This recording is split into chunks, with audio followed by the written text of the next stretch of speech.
আসসালামু আলাইকুম প্রিয় দর্শক, আশা করি সবাই ভালো আছেন। এটা হচ্ছে ভিয়েতনামের হ্যানয় সিটিতে অবস্থিত একটি রেলপথ। এই রেলপথটি বহু জনপ্রিয়। এখানে প্রচুর ট্যুরিস্ট আছে, ফরেনাররা আসে, লোকালরা বসে এখানে দোকান করতেছেন, কফি শপ দিচ্ছেন। তো এখানকার কফি ফেমাস। এখানে একটা এগ কফি আছে, ওয়ার্ল্ড ওয়াইজ ফেমাস। তো এখানে সবাই কি হয়, ট্রেন রাস্তার দুই ধারে বসে কফি খায় এবং এখানে ট্রেন চলাচল করার দৃশ্যটা উপভোগ করে। দেখতে পাচ্ছেন রাস্তার দুই ধারে রং বেরঙের বিভিন্ন কফি শপ আছে, বিভিন্ন ধরনের কফি আছে, হকার আছে, ওরা হেঁটে হেঁটে বিভিন্ন খুঁটিনাটি বিক্রি করে। আর এই ট্রেনটা কখন আসবে এটা কিন্তু আসলে সবাই অ্যাভেলেবল জানে না। এটা এখানকার যারা লোকাল তারাই জানে। তবে মজার বিষয়টি হচ্ছে তারা আপনাকে কখনোই বলবে না যে ট্রেনটা কখন আসবে, কারণ এটাই হচ্ছে তাদের বিক্রির টার্নিং পয়েন্ট।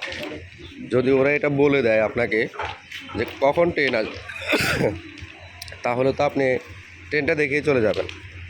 এখানেই মূল টুইস্টটা, যার কারণে এরা কখনো আপনাকে বলবে না যে কখন ট্রেন আসবে। জিজ্ঞেস করলে এরা বলবে যে হ্যাঁ আসবে। আসবে না এটা বলবে না, এটা সবসময় বলবে যে আসবে। তো ট্রেন আসলে কি হয়, সবাই বসে কফি খাচ্ছে আর পাশ দিয়ে ট্রেন যাচ্ছে। তো এতটুক সবাই উপভোগ করে। আমার আজকে এত বেশি কোথাও যাওয়া হয় নাই। আমি হোচিমিনের মিউজিয়াম দেখতে গিয়েছিলাম এবং এখানকার একটা ওমেন মিউজিয়াম আছে, সেই ওমেন মিউজিয়ামটা করেছি। এটা সিটি ট্যুর আমার ট্যুরের মধ্যে ইনক্লুড ছিল, তো এটা করে ফেলেছি। এক্সট্রা আর কোনো সাইট সিইং হয় নাই। এরপর হোটেলে এসে দুপুরবেলা খাওয়া দাওয়া করলাম। দুপুরবেলা খাওয়া দাওয়া সেরে ভাবলাম একটু হেঁটে আসি। তো সেই সুবাদ থেকে হয়তো আপনাদেরকে এখন এই রেল স্টেশন মতো করে বা রেল বাজার, এটাকে ওয়ান কাইন্ড অফ রেল বাজার বলতে পারেন। এটা যেমনটা আমাদের ওই যে বাংলাদেশে কারণ বাজারে হয়ে থাকে আর কি, পাশ দিয়ে দু সাইড থেকে দোকান দিচ্ছে আর মাঝখান দিয়ে ট্রেন চলে যাচ্ছে। তো যদিও কারণ বাজারের সাথে এটা কম্পেয়ার করা যায় না, এটা একটু ডিফারেন্ট। তো এখানকার লোকালরা এরা কী করছে, এটাকে খুব জনপ্রিয়তায় নিয়ে গেছে, বা বিভিন্ন ট্যুরিস্টরাও এটাকে খুবই উপভোগ করতেছে, খুবই এনজয় করতেছে।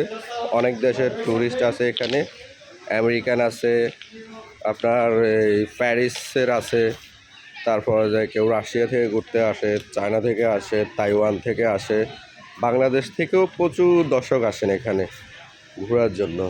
তো এই হচ্ছে কফি মার্কেটটা। আশেপাশে দুপাশেই আপনার কফি শপ।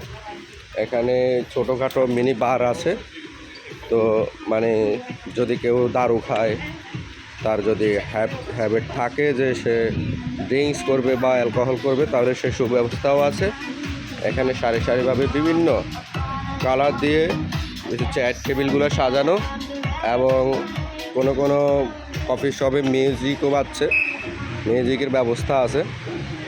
তো আমি এসেছি এখানে আধ ঘন্টা হয়ে গেল, এখনও অবধি এখানে কোনো ট্রেন আসতে আমি দেখি নাই, বা কখন আসবে সেটাও জানি না। তো আমি আগেও বলেছি এটাই হচ্ছে মূল টুরিস্ট। তো সম্ভবত ট্রেন আসবেন বা এরকম কিছু একটা। সাইড থেকে একজন লোক ইশারা দিচ্ছেন যে ট্রেন আসবেন। তো দেখি, দেখা যাক কি হয়, ট্রেন আসে কি না। ও yeah, thank you. Come inside coffee shop. I know me. Thank you. But if you ওনারা হয়তো এটাই ভাবতেছেন যে সামনের দিকে আর না যেতে, কেননা সামনে গেলে হয়তো সাইডে সরার মতো জায়গা থাকবে না, ট্রেন আসলে একটা অ্যাক্সিডেন্ট হয়ে যেতে পারে। তো সে কারণেই ওনারা আমাকে থামিয়ে দিয়েছেন যে আপনি থেমে যান, স্টপ, ওইদিকে আর যাওয়া যাবে না, গেলে আপনার একটা অ্যাক্সিডেন্ট হয়ে যেতে পারে ট্রেন আসলে। তো সেই কারণেই হয়তোবা যে যাওয়ার জন্য নিষেধ করেছে। বার্গেনিং না করে আমিও লক্ষ্মী ছেলের মতো চলে এসেছি যে বাবা আমারও ওইদিকে যাওয়া মনে হয় উচিত হবে না। তো আমি আবার যে দিক থেকে এসেছি ব্যাক করতেছি।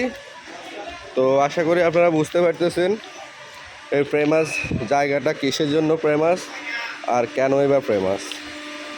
তো সবাই কী বুঝেছেন বা কতটুকু বুঝেছেন আমি জানি না, আপনাদেরকে কতটুকু বোঝাতে পেরেছি। আশা করি অল্পতে সবাই অনেক ভালো বুঝবেন। আর যদি ভিয়েতনাম আসেন এবং সেটা হ্যানয় সিটি হয়, তাহলে অবশ্যই রেল মার্কেটে একবার এসে যাবেন। আবারও বলি, এখানকার কফি খুবই বিখ্যাত এবং জনপ্রিয়।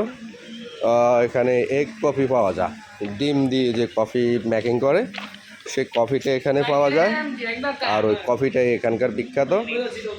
এখানে এসে কফি খেতে খেতে, বিয়ার খেতে খেতে আপনি ট্রেন চলার মজা নিতে পারবেন আর কিছু সময় ওয়েস্ট করতে পারবেন। One kind of time loss and beautiful view enjoy. তো দর্শক, আজকের পর্যন্ত এই পর্যন্তই। আসসালামু আলাইকুম রহমতুল্লাহ।